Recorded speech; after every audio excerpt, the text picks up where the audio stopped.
Hi guys. तो चलिए हम नेक्स्ट पार्ट को स्टार्ट करते हैं। पिछले पार्ट में हमने देखा था विंग जिसे एक शॉकिंग न्यूज़ मिली थी, जिसकी वजह से वो बहुत ही टेंशन और परेशान था। इसलिए वो अपनी कार को बहुत ही स्पीड में ड्राइव करते हुए कहीं जा रहा था। विंग उसकी कार एक बहुत ही बड़े आलीशान वाइट बंगलों के सामने आकर रुकती है। गार्ड जो कार में विंग को देखते तुरंत वो करते हुए गेट को खोल देते। विंग अपनी कार लेते हुए उस बंगलों के अंदर जाता है। विंग जैसे ही उस बंगलों के अंदर जाता है, सारे सर्वेंट्स जो उसे पुकार रहे थे, विंग उनसे सिर्फ एक ही सवाल पूछते हैं, अंकल कहाँ हैं? वो उन्हें बताते हैं, सर विक सर तो अपने स्टडी रूम में है। विंग बिना किसी को नोटिस किए चुपचाप सीधे उस स्टडी रूम की ओर चला गया। वहीं पर एक पर्सन जो वाइट ड्रेस पहने हुए काउच पर बैठकर शायद अभी कप 1 कप टी लिया ही था, उसने अपनी टी को वहीं टेबल पर रखा और वो विंग के पीछे चल दिया।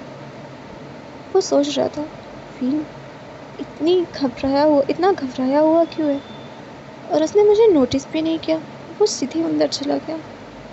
क्या कुछ ऐसा हुआ है जो मैं नहीं जानता? ऐसा सोचते हुए वो पर्सन उसके पीछे जा रहा था। तभी विंग स्टडी रूम में जाती धड़ाम से उसका गेट खोलता है और अपने सामने बैठे हुए अंकल की ओर देखता है। उसके अंकल जो ऑफिस का कुछ काम ही कर रहे थे अपने लैपटॉप पर, वो एक नज़र उठाकर विंग की ओर देखते हैं और कहते हैं, विंग तुम यहाँ? अभी विंग सिर्फ एक ही सवाल पूछता है, अंकल आपको सब कुछ पता था ना? विंग की आवाज़ सुनते उसके अंकल शोयांग, हाँ शोयांग ही उसका वो अंकल था जो इस वक्त वी कॉर्पोरेशन का सीईओ था। बहुत ही कामली अपनी सीट से उठता है और कहता, विंग मुझे पता था, आज नहीं तो कल तुम्हें सब कुछ पता चल जाएगा, पर मुझे नहीं लगा था तुम इतना जल्दी सब कुछ जान जाओगे।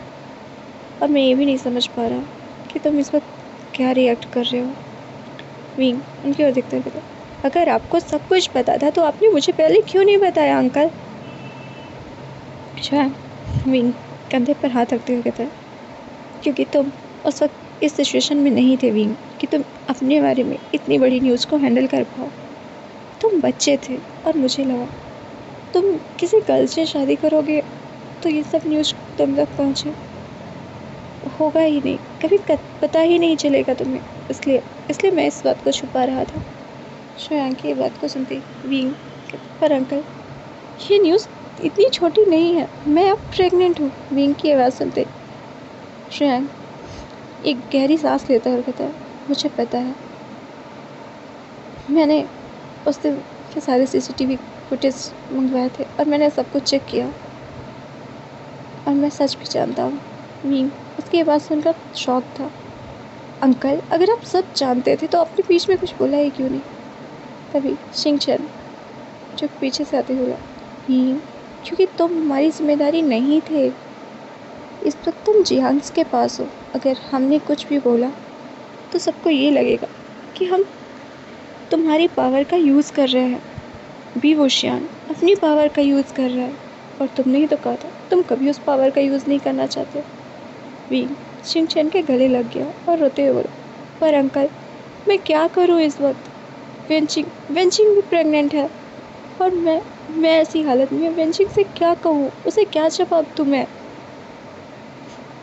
शिंगचैन विंग को मतलब पीठ पर थपथपाते हुए बोलता है, विंग काम डाउन बेबी, हम सब हैंडल कर लेंगे, तुम इतने टेंशन में क्यों हो?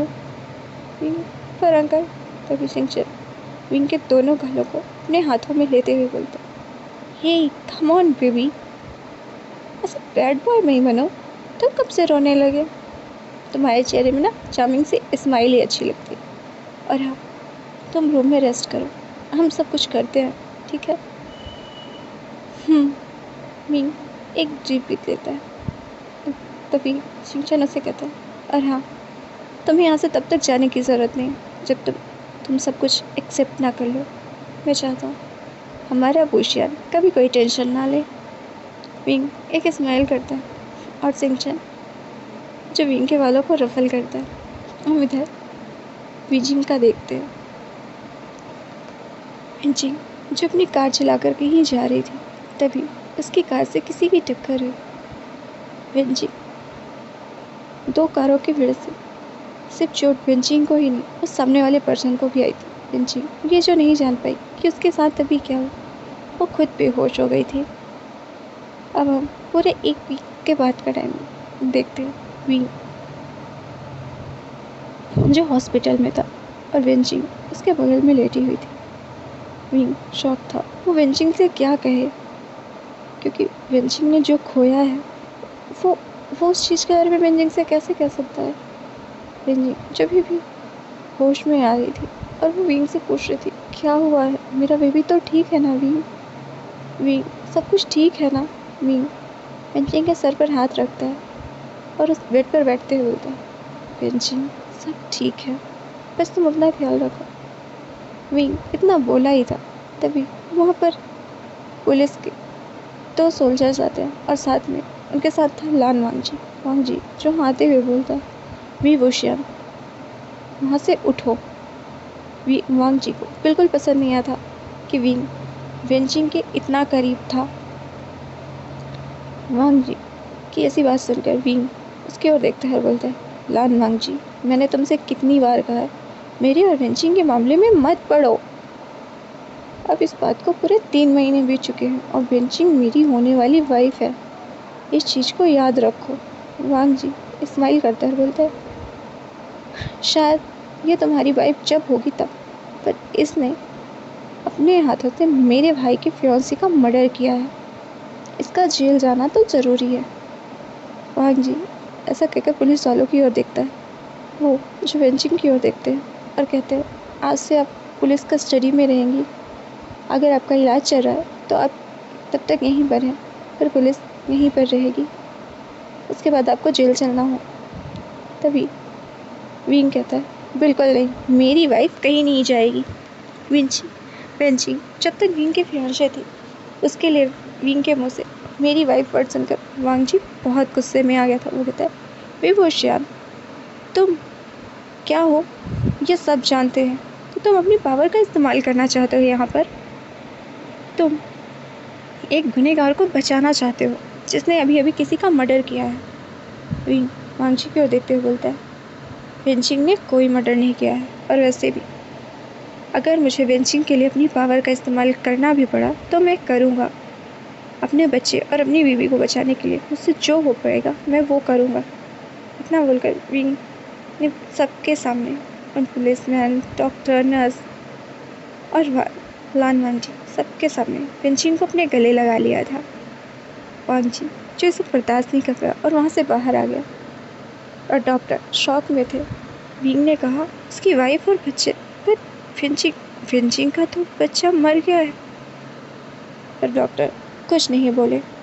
विंग जिसने तुरंत सुयान को फ़ोन किया और कहा अंकल मुझे आपकी ज़रूरत है, विभूषण को आपकी ज़रूरत है। विंग की ये बात सुनते ही सुयान के चेहरे पर एक स्माइल आ गई। वो जानता था, वो इसी दिन का तो इंतज़ार कर रहा था जिस दिन विंग पूरी तरह से वे कॉर्पोरेशन में आ जाए, जिस दिन विंग पूरी तरह से वे फैमिली के पास आ जाए। विंग जानता था इस वक्त वो जियांग से हेल्प नहीं ले सकता। जियांग पहले ही उससे इतने नाराज़ है उसके और वेंचिंग के रिलेशन की वजह से, तो क्या जियांग इस वक्त उसकी मदद करेंगे जब वेंचिंग के ऊपर इतना बड़ा इल्ज़ाम है कि उसने किसी का मर्डर किया है। यही सोचकर विंग ने आज वे कॉर्पोरेशन में साथ जाने का डिसाइड किया। शुयांग जो तुरंत वहाँ आ चुका था और साथ उसके साथ लॉयर्स भी, क्योंकि शुयांग को विंग की हर पल की खबर होती थी। वो विंग के सामने से कभी हेल्प नहीं करता था, पर उसने विंग को कभी अकेला छोड़ा भी नहीं था। ये केस जो काफ़ी टाइम तक चलता है, विंग जब देख रहा था धीरे धीरे उसकी वैली भी बाहर आने वाली। विंग इस चीज़ को एक्सेप्ट भी नहीं कर पा रहा था। ऊपर से वेंचिंग मेंटली बहुत डिस्टर्ब हो चुकी थी जब उसे ये पता चला कि उसने अपना बच्चा खो दिया। वेंचिंग के लिए तो उसकी पूरी दुनिया रुक गई थी, क्योंकि उसने अपना सब कुछ खो दिया था। वो एकदम मेंटल बिहेवियर करती थी, पागलों की तरह हरकतें करती थी, हर वक्त अपने बच्चे से बातें करने की कोशिश करती थी, जिसके लिए अब चाइना में रहना बहुत मुश्किल था। पर वो ये भी जानता था वो इस वक्त फाइनल ईयर में है, और बेंचिंग भी। उन दोनों के एग्ज़ाम्स जो अगले 6 से 7 महीनों बाद होने वाले हैं। क्या होगा अगर बेंचिंग की यही हालत रही तो? विंग तो सोचता है, उसके बाद शुयांग से हेल्प लेता है। विंग और बेंचिंग जो उस रात चाइना छोड़कर चले जाते हैं। अब हम देखते हैं पूरे 8 महीने बाद का सीन। कॉलेज के एग्ज़ाम जो कल स्टार्ट होने वाले थे। वांग जी जो आज बहुत ही गहरी सोच में था। विंग विंग को उसने पिछले 8 महीनों से नहीं देखा है और आज वो जानता है आज वो दिन है, मतलब उसके इंतज़ार का आखिरी दिन। कल वो बुशियान को देख पाएगा, क्योंकि सबको पता है विंग और बेंचिंग अपने एग्ज़ाम देने आ रहे हैं। अगले दिन हम मॉर्निंग का सीन देखते हैं। कॉलेज में सभी बच्चे जो अपने एग्ज़ाम्स को लेकर थे। फिर वांग जी, उसकी नज़र अभी भी गेट्स पर थी। विंग और बेंचिंग दोनों जो अब तक नहीं आए थे। तभी अचानक विंग और बेंचिंग जो उस रूम में एंट्री लेते हैं। बेंचिंग और विंग को देखकर सब शॉक थे और उनमें सबसे ज़्यादा शॉक वांग लिनजियाओ को लगा था जब उसने बेंचिंग के हाथ में वो बच्चा देखा। हाँ, वो 4 महीने का बच्चा था। पर ये कैसे पॉसिबल है? बेंचिंग के बच्चे को तो नहीं, उसने कुछ नहीं किया। ये बेंचिंग का बच्चा है। वो गलती से भी किसी के सामने नहीं बोल सकती कि बेंचिंग के बच्चे। और उस एक्सीडेंट के पीछे हुए उसने देखा है म्या की डेथ ने लांसेशन को किस तरह का बना दिया है। अगर किसी को गलती से भी पता चला उसके पीछे बेंचिंग नहीं लिंग जियाओ, तो वे फैमिली, लान फैमिली, जिन फैमिली, कोई उसे नहीं छोड़ेगा। वो तो इतनी पावरफुल भी नहीं है। नहीं, बेंचिंग जो आकर अपनी सीट पर बैठ चुकी थी और विंग उसके पास ही था। और तभी रूम में एक पर्सन आता है जो बेंचिंग के हाथ से उस बच्चे को लेकर चला जाता है। बेंचिंग और विंग अपने एग्ज़ाम्स देते हैं। उसके बाद बेंचिंग अपने एग्ज़ाम्स देने के बाद तुरंत बाहर आकर अपने बच्चे को अपनी गोद में लेती है और कहती है, युवान, तुमने मम्मा को मिस किया? मम्मा काफ़ी देर तक तुमसे दूर थी ना बेबी। बस कुछ दिन बस मम्मा तुमसे दूर होगी, फिर मम्मा तुमसे कभी दूर नहीं होगी। वो हर वक्त तुम्हारे पास रहेगी। मम्मा को माफ़ कर दो। फिर जो बाहर आकर बेंचिंग की हालत देख सकता था। बेंचिंग सिर्फ 3 घंटे उसके बच्चे से दूर थी और उसकी हालत कितनी बुरी हो गई। वो फिर से एक साइको की तरह बिहेव कर रही है। विंग जो सिर्फ बेंचिंग का इलाज कराना चाहता था और वो जानता था युवान ही बेंचिंग का इलाज है, इसलिए वो बेंचिंग और युवान के पास जाता है। फिर युवान के माथे पर एक किस करता है और कहता है, बेंचिंग, हमारा बेबी ठीक है और उसने सिर्फ तुम्हें ही नहीं मुझे भी मिस किया है। मैं उसका फादर हूँ। बेंचिंग एक स्माइल करती है और विंग से बोलती, तुम उसके फादर हो भी। और बेंचिंग जो इतने प्यार से बात कर रहा था, तभी पीछे जो लान वांगजी खड़ा था, जब वो ये सुनता है कि बेंचिंग ने कहा विंग उसका फादर, उसने अपनी मुट्ठियाँ कस के बंद कर ली। पर वो इस वक्त अब विंग से लड़ना नहीं चाहता और वहाँ से चुपचाप चला गया। विंग जो अपनी आंखों के कोने से देख रहा था वांगजी कितने गुस्से में था, यहाँ से गया। और विंग अब कुछ नहीं कर सकता। वो सॉरी फील करता है लंजा के लिए, पर वो लंजा को अपना बच्चा नहीं दे सकता। वो बेंचिंग की लाइफ नहीं ख़राब कर सकता। और वो केस भी तो चल रहा है ना उन पर, इसीलिए तो विंग और बेंचिंग चाइना वापस आए हैं। बेंचिंग विंग को और मतलब बेंचिंग विंग और युवान के साथ विंग के मेंशन पे जा चुकी थी। वे मेंशन पर इधर हम बेंचिंग को देखते हैं। वो थोड़ी सॉफ्टली बिहेव तो करती थी, पर युवान को एक पल के लिए नहीं छोड़ती थी। 24 घंटे युवान उसकी गोद में होता था। युवान अगर गलती से रो भी देता था ना, तो बेंचिंग के आंसू चल जाते थे। विंग देख सकता था बेंचिंग युवान के लिए कितनी पॉसेसिव है, वो ऑब्सेस्ड हो रही है।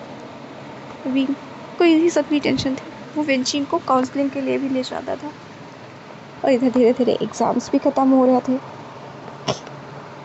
विंग जो बी कॉरपोरेशन के बिजनेस को हैंडल करने लगा था, शुयांग जो उसे समझाता था कि बिजनेस को कैसे करना है, क्या करना है, कब करना है।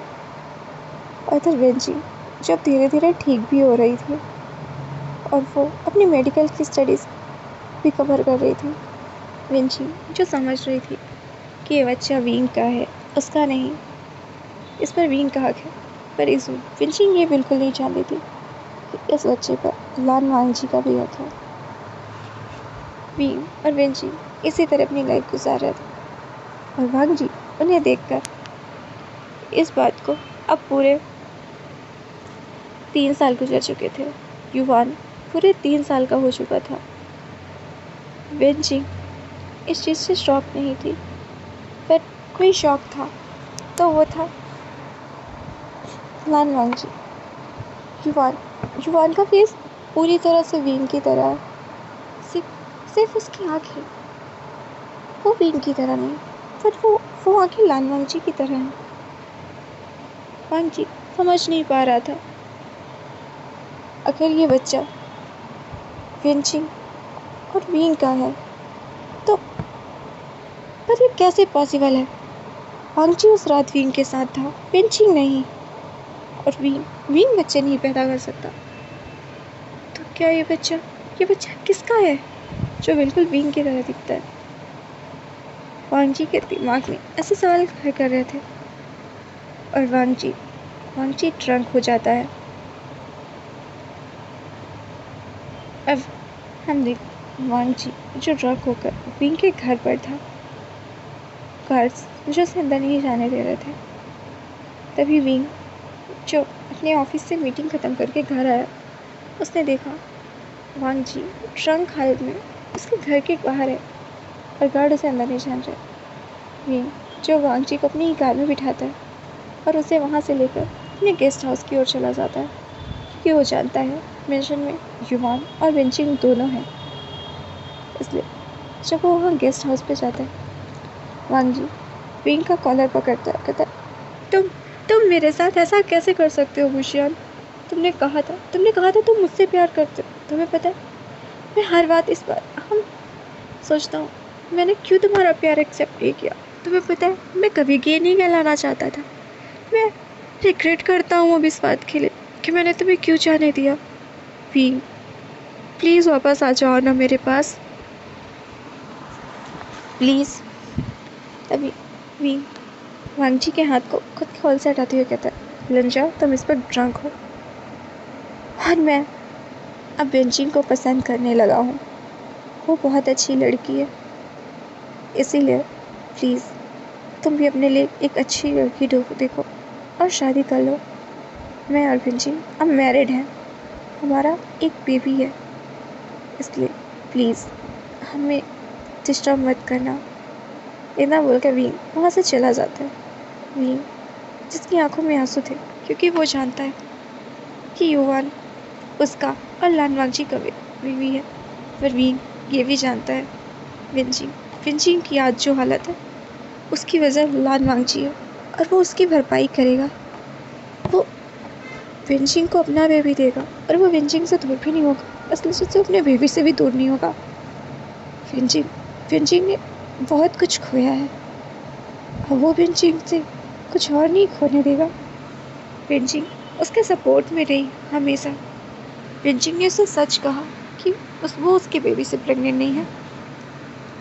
विंग जब अपने आप में एक दर्द भरी स्माइल करता है, अगर काश तुम्हें ये रिग्रेट आज से 3 साल पहले हुआ होता। तुम्हें ये रिग्रेट तब हुआ होता जब सबने वेंजी पर एलिगेशंस लगाए, जब सबने वेंजी को कहा कि वो कैरेक्टरलेस है, तब तुम्हें रिग्रेट हुआ होता। मुझे कभी बुरा नहीं लगा तुमने मेरे साथ क्या किया, पर तुमने वेंजी की लाइफ बर्बाद की। तुम्हारी एक गलती ने न सिर्फ वेंजी, लान सेचेन, जियांग चिंग, मेरी, यहाँ तक कि तुम्हारी खुद की भी ज़िंदगी बर्बाद कर दी। अब मैं तुम्हारे पास वापस नहीं आ सकता। वीन ऐसा कहता है और अपने मेंशन में जाता है। वेंची जो वीन को ही देख रही थी कहती है, क्या वो चला गया? वीन उसकी ओर देखता है और कहता, कौन? तभी वेंची बोलती, लान वांग जी। वीन हाँ में अपना सर हिलाता है। तभी वेंची कहती है, वीन अगर तुम मुझसे प्यार करते हो मैं तुम्हें नहीं रोकूंगी, तुम जा सकते हो, मैं युवान को भी तुम्हें दे दूंगी। तभी वीन उसके पास आता है और उसके हाथ पकड़ते और कहते हैं, वेंची तुम इतनी काइंड हार्टेड कैसे हो सकती हो? ये सच जानने के बाद कि ये सब कुछ सिर्फ लान वांग जी ने किया, उसकी गलतियों की वजह से हुआ, और उसने ये सब कुछ इसलिए किया क्योंकि वो मुझसे जलता था, उसे जेलसी फील होती थी। मुझे नहीं पता उसने ये सब क्यों किया और उसे इस सब के बाद क्या मिला। कुछ भी नहीं वेंची। पर वेंची तुमने बहुत कुछ खोया और तुमने जो खोया है ना वो वो मैं तुम्हें नहीं लौटा सकता, पर मैं अपने युवान के साथ तुम्हारे पास रह सकता हूँ। हम हम एक दूसरे से प्यार कर सकते हैं वेंची। अगर तुम्हें ऐसा लगता है मैं तुम्हें हस्बैंड वाला प्यार नहीं कर पा रहा तो वेंची मैं वो भी करने को तैयार हूँ। मैं ये सच जानता हूँ अब तुम कभी माँ नहीं बन सकती वेंची। मुझे रिग्रेट होता है कि मैंने लंजा जैसे इंसान से प्यार किया जिसने इतने सारे लोगों की लाइफ बर्बाद कर दी। और उधर वांग जी जब अपने विजन में मतलब वीन के गेस्ट हाउस पर रो रहा था और कह रहा था, वीन मुझे रिग्रेट होता है इन सब के लिए, प्लीज़ वीन मेरी लाइफ में वापस आ जाओ। फिर वीन जिसने विंचिंग के दोनों हाथ पकड़े थे उसने अचानक से विंचिंग के लिप्स पर किस किया और बोला, विंचिंग मुझे लगता है हमें यहाँ से चले जाना चाहिए, लंचा की लाइफ से दूर, सबकी लाइफ से दूर। हम पेरिस चलते हैं, हम वहीं रहेंगे अपने युवान के साथ, हम खुश रहेंगे। विंची जिसने इतना सहलाया और वीन के गले लग गई। तो गाइस इसके साथ ये पार्ट यहीं पर ख़त्म होता है। लान वांग जी उसे अब लाइफ टाइम का रिग्रेट होगा, उसकी एक गलती और सब कुछ बर्बाद। पर कोई क्या कर सकता है अब? आखिर वांग जी की गलती की वजह से बहुतों की ज़िंदगी भी तो बर्बाद हुई थी। इनका उसे ना माफ़ करना एक सही डिसीजन। गाइस इसके साथ इस फैन फिक्शन की समाप्ति होती है। तो बाय बाय।